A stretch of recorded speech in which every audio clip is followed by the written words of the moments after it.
The loudest people always seem the surest until the fallout arrives.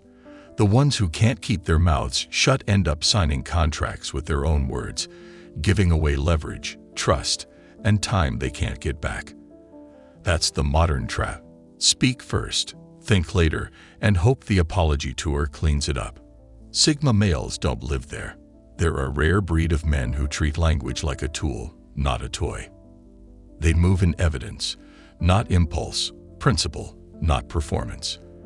They don't narrate every feeling for comfort points, and they don't hand out personal details to pass a vibe check.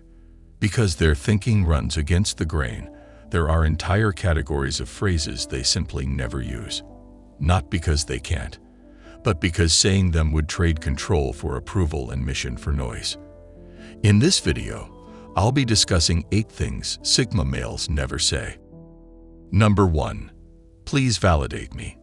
Sigma males don't audition for praise because validation isn't the fuel they run on. They already keep a private scoreboard. Promises kept, systems refined, reps logged, skills advanced, results shipped. Compliments are fine, but trajectory is king. The second a man swaps outcomes for applause, he becomes predictable and easy to steer. That's why he can walk into a room without angling for attention and still leave with influence. Neediness is loud, competence is heavy. When he says less and does more, people feel the gravity. So you'll never hear, please validate me. He's already done the work that makes outside validation optional. If support shows up, great. If it doesn't, the plan stays the same. That indifference to approval isn't arrogance. It's insurance against losing the mission to the crowd. Number 2. Let me explain myself. Sigmas value clarity, not constant justification. A Sigma male will state a boundary cleanly, outline a plan precisely, and then move. Over-explaining invites negotiation on the non-negotiable and teaches people that persistence can erode standards. He refuses to teach that lesson. If a line is firm, he upholds it with behavior, not paragraphs. If a decision is set, he lets results do the talking. People who equate verbosity with virtue misread this restraint as secrecy. It isn't secrecy, it's energy management. Words have a weight limit, and he prefers to spend them where they move reality rather than where they soothe insecurity. He'll clarify once, maybe twice, then switch to consequence. That's not being difficult, that's refusing to make dignity a group project. Number 3. Trust me. Blind faith is what men request when receipts are thin and timelines are soft. Sigma males don't borrow belief. They earn it. They bring receipts, dates hit, deliverables shipped, quiet consistency on the small promises most people think don't matter. When the choice is story or signal, they side with signal. Over time, that habit raises the market value of their word.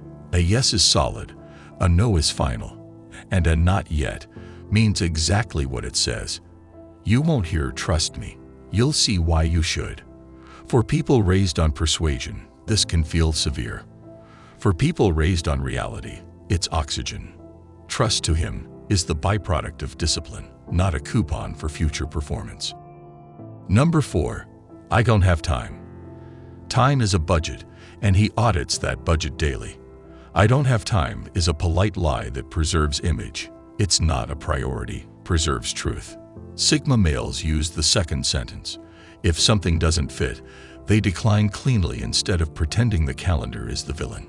If it does fit, they restructure the day, make explicit trade-offs, and execute. That clarity protects the future from death by vague maybes. He tracks hours like an investor tracks capital. Where did it go? What did it earn? What needs to change? When drift appears, he corrects course. When opportunity matches the thesis, he funds it. You won't hear the dodge, you'll see the allocation. And if the room gets uncomfortable with that honesty, so be it. Honesty is cheaper than regret. Number 5. That's not fair.